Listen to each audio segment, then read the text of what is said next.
how we think, how we smile, how we talk, আমি কেনেকুৱা পিন্ধো আমাক কোনেও কৈ দিব নোৱাৰিব যে এনেকেহে তহঁতি পিন্ধিবি, এনেকেহে প্ৰাৰ্থনা কৰিবি, এনেকেহে ভাত খাবি, আমুক মাংসৰেহে ভাত খাব পাৰিবি। এইটো কোনেও কাকো ক'ব নোৱাৰে। চবৰে নিজৰ জীয়াই থকাৰ এটা পদ্ধতি আছে আৰু সেই পদ্ধতিত জীয়াই থাকিবৰ কাৰণে সকলোৱে অধিকাৰ পাব লাগিব। সেইটোৱে ডেমক্ৰেসি। আমাৰ ডেমক্ৰেসি কিছু সংকট আহিছে, ধৰ্মৰ ভিত্তিত, জাতিৰ ভিত্তিত কিছু চ্যালেঞ্জ আহিছে। আমি এই চ্যালেঞ্জ ওভাৰকাম নিশ্চয় কৰিব পাৰিম।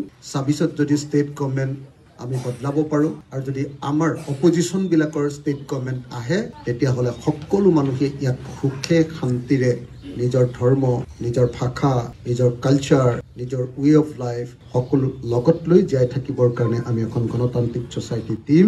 কোনে কি খায় সেইটো তেওঁলোকে নিজে নিৰ্ধাৰণ কৰিব পৰা ছ'চাইটি এখন থাকিব। কোনেও ডিষ্টাৰ্ব কৰিব নোৱাৰে। অন্ততঃ মই যেতিয়ালৈকে জীয়াই আছোঁ, যদি চৰকাৰৰ পাৰ্ট হওঁ, আপোনালোকক মই কথা দি গৈছোঁ যে সেইখিনি সকলোৱে নিজৰ নিজৰ ধৰণে চলিব পাৰিব। আপোনালোকে মোক ৬টা সমস্যাৰ কথা কৈছে ইয়াতে। এই ৬টা কাম মই আজিয়ে মোৰ ডায়েৰীত লিখি থ'ম আৰু মোৰ হৃদয়তো মনত ৰাখিম। ২৬ত আমি আশা কৰিছোঁ যে আমাৰ চৰকাৰ হ'ব আৰু মই আপোনালোকক কথা দি গৈছোঁ যদি চৰকাৰ হয় তেতিয়াহ'লে এই মূল আপোনালোকৰ একেবাৰে মিনিমাম কামকেইটাৰ উপৰিও আপোনালোকৰ এই অঞ্চলৰ আৰু যিখিনি ইম্পৰ্টেণ্ট কাম থাকিব আটাইকেইটা সমাধান কৰিবৰ কাৰণে মই মোৰ হৃদয়ৰ সৈতে কাম কৰিম। এই ৬টা কাম মই লগত লৈ গ'লোঁ। এতিয়া মই ৰুলিং পাৰ্টিৰ MLA নহয় আৰু ইয়াৰ লোকেল MLAও নহয়, সেইকাৰণে কৰি দিম বুলি মই কৈ থৈ যোৱা নাই। এতিয়া মই কথা পাতিম বুলি কৈ গৈছোঁ আৰু ২৬ৰ পাছত কৰি দিম বুলি কৈ গৈছোঁ। আৰু মই খালি এটাই ৰিকুৱেষ্ট কৰোঁ, আমাৰ ৰিপ্ৰেজেণ্টেটিভবিলাক অলপ এক্টিভ, কথা ক'ব পৰা মানুহ হ'ব লাগে। কিন্তু আমি যিবিলাকক ৰিপ্ৰেজেণ্টেটিভ জিকাই পঠিয়াওঁ তেওঁলোকে আমাৰ হৈ আমাৰ কথাবিলাক নকয়। আমাৰ কথা ক'ব পৰা মানুহক আমি সকলোৱে আগবঢ়াই দিব লাগে। অসমত এনেকুৱা 97 ট্ৰাইবছ আছে, 97 ট্ৰাইবছ চেমাবিলাকৰ সৈতে। চবৰে নিজৰ নিজৰ ড্ৰেছ আছে। এইটোতো আমাৰ গৌৰৱ কৰিবলগীয়া বস্তু। এইটো আমাৰ কালচাৰৰ ৰিচনেছ। সেইটো থাকিব নালাগে, অকল এটাই কালচাৰ থাকিব লাগিব এনেকে বুলি কোৱা কথাটো কেতিয়াও কালচাৰ হ'ব নোৱাৰে। আনকালচাৰ্ড মানুহেহে তেনেকুৱা কথা কয়। গতিকে মই আশা কৰিম আমি তেনেকুৱা এখন ভাল সমাজ সঁচাকৈ বনাব পাৰিম। ইংৰাজী মিডিয়ামত পঢ়া, ইংৰাজী শিকা, যি নকৰা লাগিলে, যি ভাষাত কথা নোকোৱা লাগিলে, কিন্তু নিজৰ সংস্কৃতিটো কেতিয়াও এৰি নিদিবা। অসমত নগা গাঁও বহুত কম আছে আৰু এইটো আমাৰ অসমীয়া জাতিৰ কাৰণে সৌভাগ্যৰ কথা যে আমাৰ উত্তৰ পূৰ্বাঞ্চলৰ আটাইতকৈ ইণ্ডিজেনিয়াছ, আমি যাক ভূমিপুত্ৰ বুলি কওঁ, সেই জনগোষ্ঠী নাগাসকলৰ কিছু সংখ্যক গাঁও এতিয়াও আমাৰ অসমত আছে। এইটোৱে আমাৰ ডাইভাৰ্চিটি, আমাৰ অসমীয়াসকলৰ যিটো বৰ্ণাঢ্যতা, সেই ডাইভাৰ্চিটিটো, বৈচিত্ৰ্যটো বৃদ্ধি কৰিছে। সেইকাৰণে গাঁওখন যদি সৰু হয়, মই ভাবোঁ যে গোটেই নাগা জনগোষ্ঠীটোৰ প্ৰতি সন্মান প্ৰদৰ্শন কৰিবৰ কাৰণে একচুৱেলি আমাৰ ষ্টেট গভৰ্ণমেণ্টে স্পেচিয়েল ট্ৰিটমেণ্ট ল'ব লাগে। আৰু মইতো ভাবোঁ যে নাগা গাঁৱৰ আটাইখিনি সমস্যা সমাধান কৰি নাগাসকলক আমি অসমৰ আটাইতকৈ সুখী জনবসতি হিচাপে ৰাখিবলৈ চেষ্টা কৰিব লাগে। এতিয়া যিকেইটা কামৰ কথা কৈছে, to improve road condition at Lalpahar, মইতো ভাবোঁ যে নাগা গাঁওখন আমাৰ অসমীয়া মানুহৰ কাৰণে এটা অৰ্ণামেণ্টৰ নিচিনা। আমাৰ অসমীয়া জাতিটোক সমৃদ্ধ কৰিছে চেমাসকলে। গতিকে মই চিফ মিনিষ্টাৰক অতি সোনকালে এখন মেমৰেণ্ডাম দিম। মই নিজে তেখেতলৈ ফোন কৰিম আৰু মই আপোনালোকৰ ৰাস্তাটো বনাব লাগে বুলি ৰিকুৱেষ্ট কৰিম। আৰু যদি মই এই কাৰ্যকালৰ ভিতৰত ২৬ চনৰ ভিতৰত এই কামটো কৰাব নোৱাৰোঁ, ২৬ত আমি আশা কৰিছোঁ যে আমাৰ চৰকাৰ হ'ব, অপজিশ্যনৰ চৰকাৰ হ'ব। আৰু অপজিশ্যনৰ যদি চৰকাৰ হয়, মই আজিয়ে কথা দি গৈছোঁ যে আপোনালোকে মোক ৬টা সমস্যাৰ কথা কৈছে ইয়াতে। To improve road condition at Lalpahar, the need of a community hall, need of bunds for flood protection at Lalpahar River, need of hanging bridge, or need of a mini sports complex, or land demarcation. Proposed reserve forest খন এতিয়া reserve forest declare কৰি আপোনালোকৰ ইয়ালৈ ঠেলি লৈ আহিছে। এই ৬টা কাম মই আজিয়ে মোৰ ডায়েৰীত লিখি থ'ম আৰু মোৰ হৃদয়তো মনত ৰাখিম।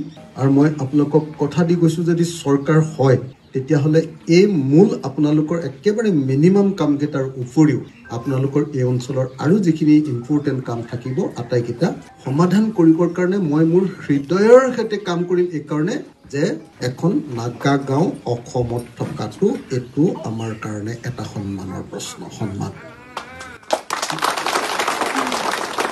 ইমান এখন ডাইভাৰ্ছ ছ'চাইটি আমাৰ সবৰে নিজৰ নিজৰ ৰাইটছৰ কাৰণে নিজৰ নিজৰ আমাৰ ৱে অফ লাইফ আছে সেই ৱে অফ লাইফক ৰক্ষা কৰিবৰ কাৰণে আমি যিমান দিন যুঁজি আছোঁ তাৰ মাজত আমাৰ এনেকুৱা এটা ৰুলিং পাৰ্টি আহিছে যিটো ৰুলিং পাৰ্টিয়ে আন সকলোবিলাক যিমান কালচাৰ আছে লোকেল কালচাৰ ফোক কালচাৰ আছে এইবিলাকক নাইকিয়া কৰি অকল ইণ্ডিয়ানাইজেশ্যন কৰিবৰ কাৰণে চেষ্টা কৰে এটা হ'ল ইণ্ডিয়ানাইজেশ্যন আৰু আনটো হ'ল Hinduisation this is not good at all আমি সকলোৱে নিজৰ ৱে অফ লাইফক আগুৱাই নিয়াৰ অধিকাৰ আছে ৱে অফ লাইফ মানে আচল অৰ্থত এইটো কালচাৰ বুলি কয় কালচাৰ মানে অকল গান নাচ নহয় হাউ উই think how we smile how we talk আমি কেনেকুৱা পিন্ধো আমাক কোনেও কৈ দিব নোৱাৰিব যে এনেকৈহে তহঁতি পিন্ধিবি এনেকৈহে প্ৰাৰ্থনা কৰিবি এনেকৈহে ভাত খাবি আমুক মাংসৰেহে ভাত খাব পাৰিবি এইটো কোনেও কাকো ক'ব নোৱাৰে চবৰে নিজৰ জীয়াই থকাৰ এটা পদ্ধতি আছে আৰু সেই পদ্ধতিত জীয়াই থাকিবৰ কাৰণে সকলোৱে অধিকাৰ পাব লাগিব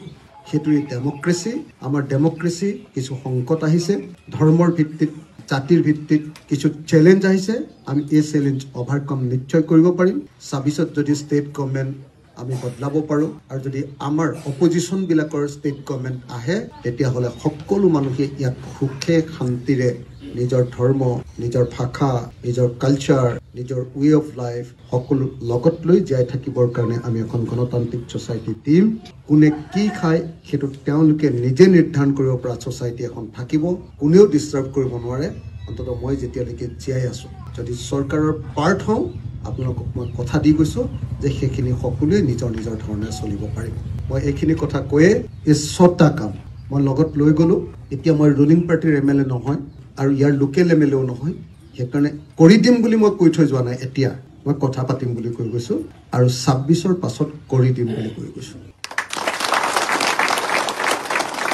আৰু মই খালি এটাই ৰিকুৱেষ্ট কৰোঁ আমাৰ ৰিপ্ৰেজেণ্টেটিভবিলাক অলপ এক্টিভ কথা ক'ব পৰা মানুহ হ'ব লাগে কিন্তু আমি যিবিলাকক ৰিপ্ৰেজেণ্টেটিভ জিকাই পঠিয়াওঁ তেওঁলোকে আমাৰ হৈ আমাৰ কথাবিলাক নকয় আমাৰ কথা ক'ব পৰা মানুহক আমি সকলোৱে আগবঢ়াই দিব লাগে এই আশা কৰি মই অসমৰ নাগাসকল অসমৰ চেমা নাগাসকল আৰু অন্যান্য যিমান নাগাসকল আছে আৰু অকল নাগাসকল নহয় সব জাতিৰ মানুহ সুখে শান্তিৰে নিজৰ সংস্কৃতি নিজৰ কালচাৰ নিজৰ ৱে অফ লাইফ নিজৰ খাদ্য নিজৰ আচৰণ নিজৰ ঘৰ বনোৱাৰ পেটাৰ্ণ নিজৰ চুলি ৰখাৰ পেটাৰ্ণ নিজৰ মতে আপুনি নিজে ভাবক অসমত এনেকুৱা 97 ট্ৰাইবছ আছে 97 ট্ৰাইবছ চেমাবিলাকৰ সৈতে সবৰে নিজৰ নিজৰ ড্ৰেছ আছে এইটোতো আমাৰ গৌৰৱ কৰিবলগীয়া বস্তু এইটো আমাৰ কালচাৰৰ ৰিচনেছ সেইটো থাকিব নালাগে অকল এটাই কালচাৰ থাকিব লাগিব এনেকৈ বুলি কোৱা কথাটো কেতিয়াও কালচাৰ হ'ব নোৱাৰে আনকালচাৰ্ড মানুহেহে তেনেকুৱা কথা কয়